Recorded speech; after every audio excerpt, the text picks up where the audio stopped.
listening to the Real Life Church podcast. To learn more about Real Life Church, including our gathering times in Yuma, Arizona, visit us online at reallifeyuma.com. Today's talk comes from Pastor Bob Van Horn. So in this series, Jesus came into the world, as we've said over and over again, to introduce something brand new, something that was going to be for the entire world. And it was a radical departure from everything that was in place. It was radical for the ways that this kingdom of this world was operating and would operate even going forward. And on a religious front, it means that Jesus came to replace everything that was in place. The very structures of the kingdoms of this world, how it operated. In this world, the kingdoms were all a top-down approach, and the value system and the movement that Jesus came to begin, well, was going to be completely different. Pretty much upside down. So let's get back to where we're at with Jesus. And right now, he has just performed the most disruptive miracle that caused the most controversy is when he raised Lazarus from the dead. It's a famous story. If you grew up in church, you probably know what happened. And the reason it was so disruptive and the reason it caused so much controversy is that Lazarus is pretty well known within the city and the village of Bethany. But not only that, the reason this miracle caused quite a stir is, well, Lazarus was dead. He was dead. He was already embalmed and entombed dead. They had already had the funeral dead. This wasn't, I'm not sure whether he's dead or he's going to come back to life, or he was dead. They had already hired the professional mourners type of dead. And then Jesus finally shows up. In fact, it's one of the most astounding narratives in the whole New Testament, because Jesus finds out that Lazarus is sick, and his guys say, hey, let's get up and go to Bethany, because surely, Jesus, we've watched you do a lot. Surely you can heal him. And Jesus sits back down. He says, we're not going to go. We're going to show up at the end of the funeral, and then we're going to raise him from the dead. Someone who's already been in the grave. Matter of fact, this becomes such a big deal that Bethany actually becomes a tourist attraction. We'll see that here in just a couple seconds. People went to Bethany to try to do a Lazarus sighting because the story had spread all over the place. In fact, scriptures say that it had spread from this part of the country to that part of the country and even to the Pharisees, okay, those religious leaders. And they were hearing about this raising of the dead of Lazarus. And so they call a secret meeting. And they're asking, what are we going to do with this guy? He is like he's performing so many weird things. What are we going to do with him? And remember, this group of people, like now, they're the religious leaders. They're the Sanhedrin. They're the representation all the way from Israel to Rome. Last week, remember, we met one of them, Nicodemus, okay? But these guys are the top of the rung when it comes to being religious. And Jesus was pointing to something new. And he was doing weird things, and he definitely caught their attention.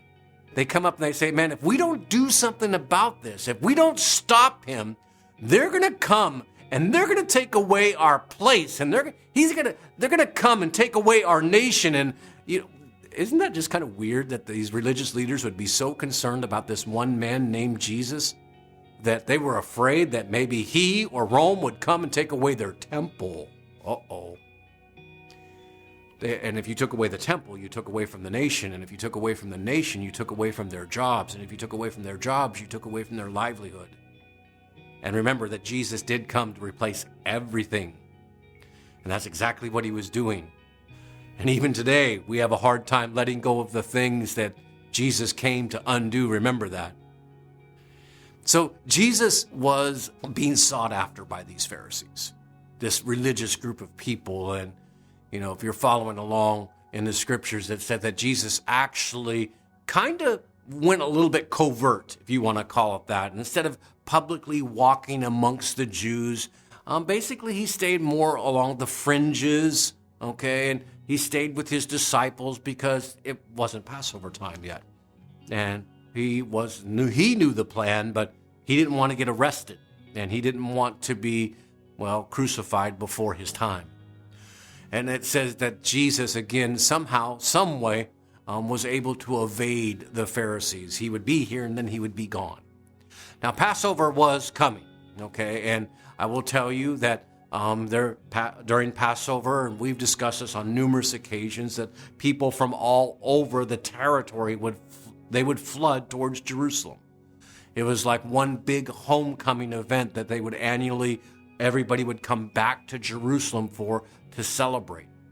Jesus is in Bethany, okay?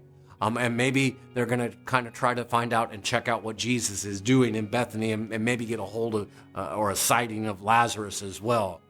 It says here, I want to read this from verse 9. It says that a large crowd of the Jews had learned that Jesus was there. They came not only for Jesus' sake, but they might also see Lazarus, whom he had raised from the dead. But the chief priests planned to put Lazarus to death because on account of him, many of the Jews were going away and were believing in Jesus. Not only did they want to kill Jesus, they wanted to get rid of the proof. Let's get rid of Lazarus. Right? If we get rid of both of them, then these Jewish people won't have anybody to follow, and they'll come back to our way of doing things. Now, this is kind of important. I don't want you to miss it, okay, because a lot of people tend to get confused about this. So let's fast forward a little bit. Jesus and his disciples, they've been in this area of Bethany on the outskirts of Jerusalem, but it's now about time to start the walk towards Jerusalem.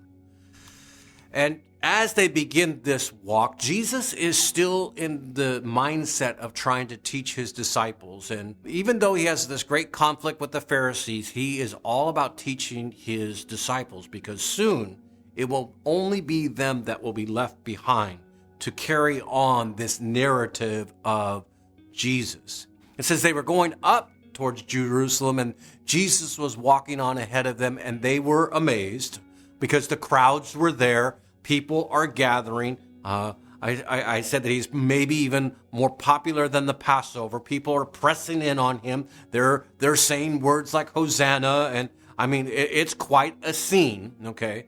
And yet it says that his disciples were fearful because they recognized that going to Jerusalem was not such a good thing, because the plot to get Jesus was pretty thick at that point. And Jesus has a conversation with them. It's like he pulls them off to the side of the road. Maybe there was a sycamore tree. I don't know. And he sits down and he has one more conversation with these guys. He says, we're going to go up, okay? In verse 33, he says, we're going up to Jerusalem, and the Son of Man will be delivered to the chief priests and the scribes. This is going to happen, okay? We're going to Jerusalem. I'm going to be delivered, okay, to the chief priests and the scribes, and they will condemn me to death. And I will get handed over to the Gentiles, and they will mock me, and they will spit on me, and they will scourge me, and they're going to kill me. But 3 days later, I'm going to rise again. You know, that would have been a hard conversation for the disciples. This isn't, by the way, did you notice the word again? This is a conversation he's having with his disciples again.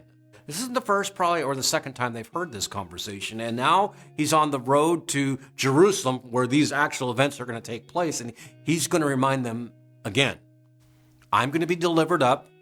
I'm going to be condemned.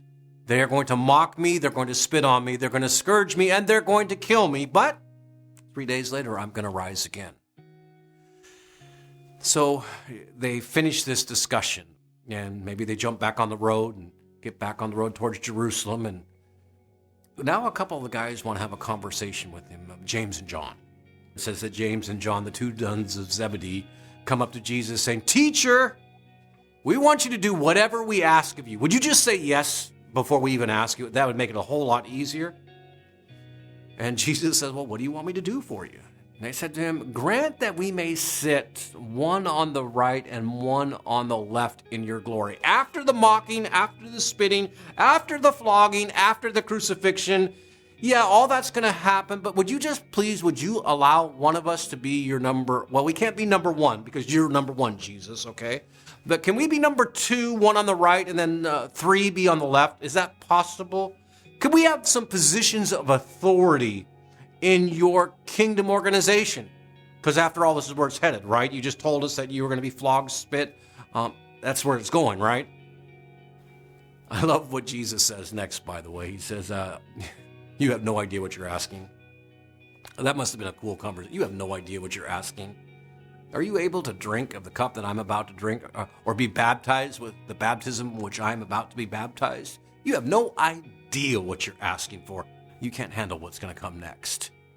Matter of fact, I know you can't handle what's going to come next. And when it does happen, neither one of you will be anywhere to be seen. But that's another story for a different time.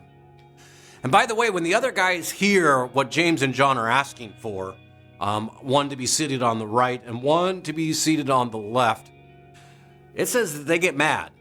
And they're not mad at James and John for bringing this up, but they're mad because what about us? Well, if they're going to be 2 and 3, well, I want to be 4, I want to be 5, I want to be 6. They're mad because, well, where's mine? Jesus is probably going to roll his eyes at this point and say, you know what, you're right, I picked the wrong guys.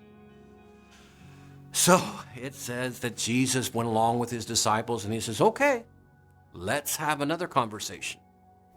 And he calls them to himself and he brings them in and, they get off the road, probably find another sycamore tree, whatever it is. And he says,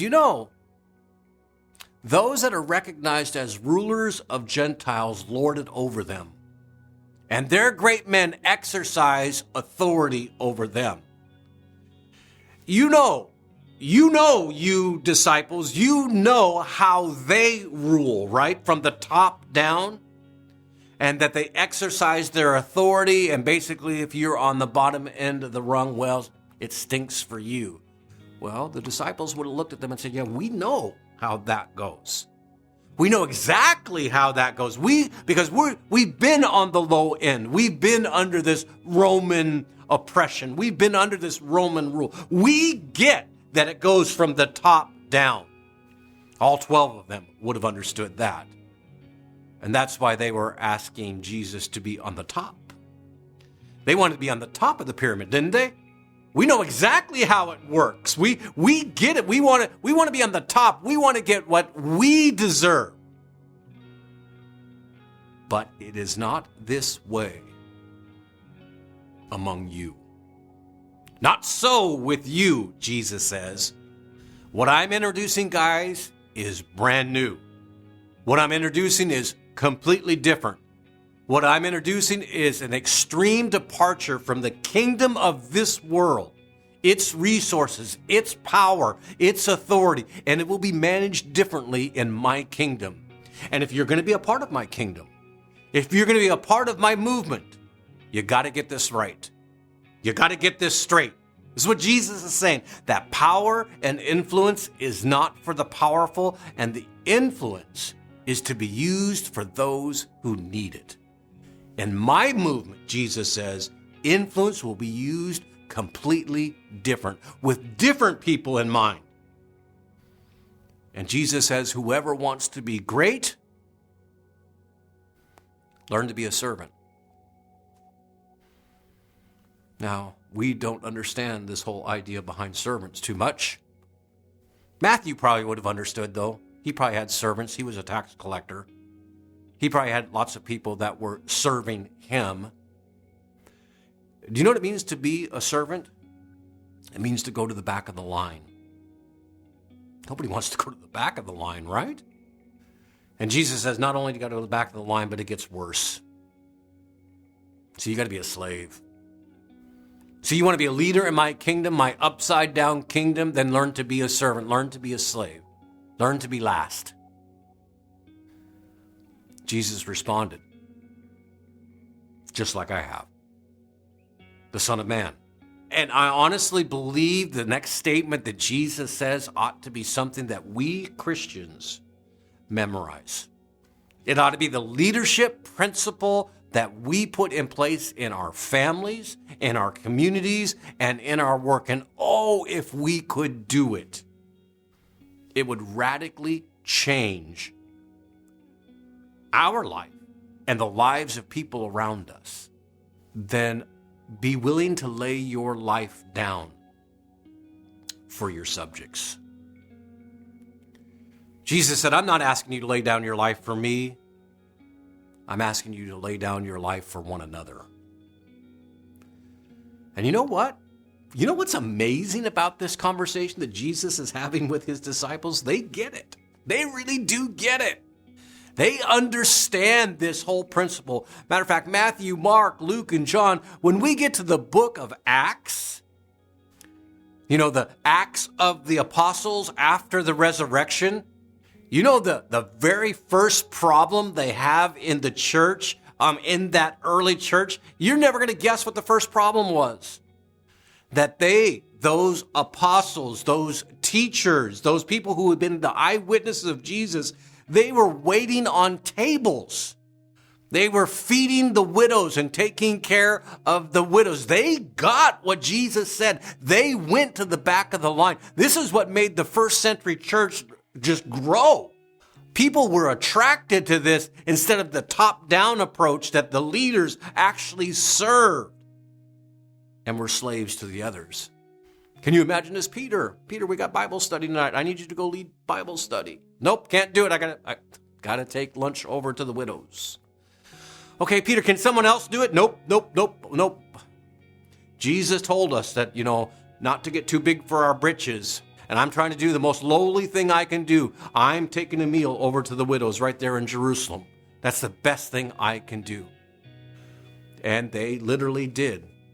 Okay? They literally got what Jesus was talking about. After the resurrection. Can I say that? So I'll remind you of this. Just keep this in mind. Now, Jesus has had this conversation with these disciples, and of course, now they're on their way into Jerusalem, and they go into this upper room where Jesus is going to celebrate the Passover meal together, and where people have just celebrated him as King of Kings and Lord of Lords, and the emotion in the city was high. All of that's taking place, and matter of fact, Jesus is again surely going to announce himself tomorrow as king, and surely tomorrow everybody will worship him as the king. And even Judas is off running around the city doing something that nobody really understood. And Jesus stands up and he takes off his outer robe and he wraps a towel around his waist. Can you imagine now, what the disciples are thinking? They've just had this long conversation with Jesus. They don't get it yet, but they're gonna. And they begin to panic because they know what he's about to do. None of them even thought about washing their own feet. They didn't even give a slave the opportunity to wash their feet, and nor did they wash one another's feet. And now Jesus, the leader, is standing up to wash their feet. He takes off that rabbinic robe, walks over to Peter. Of course, Peter is going to be Peter and says, No, Lord, you can't wash my feet. You're going to wash my body. And by the way, washing feet takes a long time, let alone 12 pairs of feet. Takes a really long time. I wonder what the conversation was like during the foot washing as Jesus was going foot by foot, toe by toe, ankle by ankle. Now, if it's like any of us, I imagine there wasn't much conversation at all. They were probably completely humiliated. Think of it. They knew what those hands could do, what Jesus' hands could do. They knew what he was capable of doing just with his hands. And Jesus was demonstrating not only by word, but by action. And he took the opportunity to illustrate that little roadside chat with his disciples. It says he stood back up, put his robe back on, wiped his hands, sat down at the table, and I don't believe anybody's saying anything. And so Jesus pops up. He says, you call me teacher, right? And Lord. And you're right. For so I am. And if I then, the Lord and the teacher, washed your feet, you also ought to wash one another's feet. And I gave you the example that you should do as I did to you. You know what he did? He just restated it again, that not even the Son of Man came to be served, but to serve and give his life a ransom for many. He said it, and he illustrated it. Truly, truly, I say to you, a slave is not greater than his master, nor is the one who is sent greater than the one who sent him. If you know these things, you are blessed if you do them. Peter, are you better than me? Jesus would have asked. John, are you better than me? Well, if you're not better than me, then you can never use the excuse not to serve people around you. Because I just showed you that the master is not greater than the slave. I have taught you, and now I have shown you. In other words, guys, and he would say this to us today, in other words, guys, when you start to think you're a big shot, just go find some more feet to wash. And don't ever forget this night. And they didn't. The disciples got it. And that first century church was so strong, and it grew so exponentially that it just totally amazed the Roman and Greek culture, because they celebrated victory through strength and conquest. And these guys did it by being a servant, by putting other people first. They would leverage their power and their influence for the sake of the people, instead of the way the world had always done it, their top-down approach towards leadership. So look up here. If you're distracted, look up here for just a second. If you're a Christian here this morning, this is our story. Everyone around you is your people. It worked once, right? Imagine, could it work again if we Christians, just we Christians, lived by this leadership principle? It's really upside down, isn't it? It requires me to look for opportunities to be last. But let's admit it, when you see that in people, you're attracted to it. You admire it. When you see it, you seek it. Those are the role models in our world today. And as Christians, we're called to do it. And when it comes to work tomorrow, and when it comes to going home today, I think when it comes down to everything and what does it look like in my life, in my world, it comes down to a simple question that we ought to ask in every single environment, in every single relationship.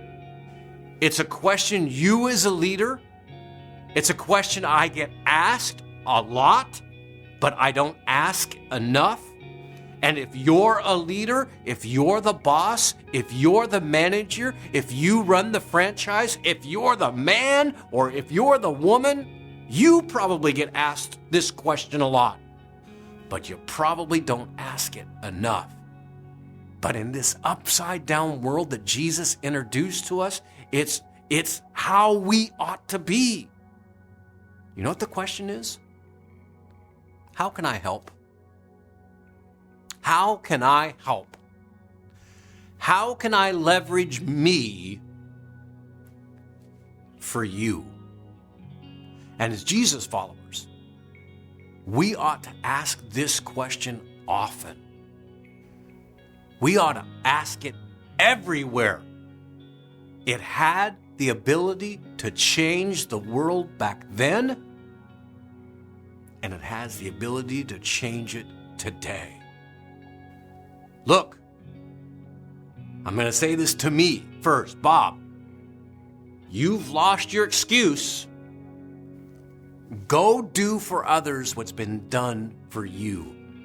And imagine what could happen in your family, in your community, if we would take this upside down leadership principle that Jesus taught his disciples, maybe under a sycamore tree, and put it in place in our life today. It rocked the world once. I bet it could do it again. Father, thanks again for our time today. Thank you again for the words of Jesus. Lord, I thank you that they're just so much more than words. He illustrated it for us. He showed us. He modeled it for us. And Lord, what you've asked us to do is come follow him and be like him. Let our conversations be like his. Let our actions be like him. And how he modeled, let that be our life mantra. God, thanks again for our time together. Bless this time, and it is in Jesus' name we pray. Amen. All right. We're going to come up to the last 3 messages. Next week, we're going to introduce, you remember that new commandment that we've been looking for? Next week, we talk about it. The new commandment that Jesus gave all of us to follow as believers. Until then, well, God bless you, and I'll see you next week. If you were encouraged by today's talk, be sure to rate us and hit subscribe on iTunes, Spotify, and wherever you stream your podcasts. To experience other talks, videos, and live gatherings, visit us online at reallifeyuma.com or download the Real Life Church app. And again, thanks for listening to the Real Life Church podcast.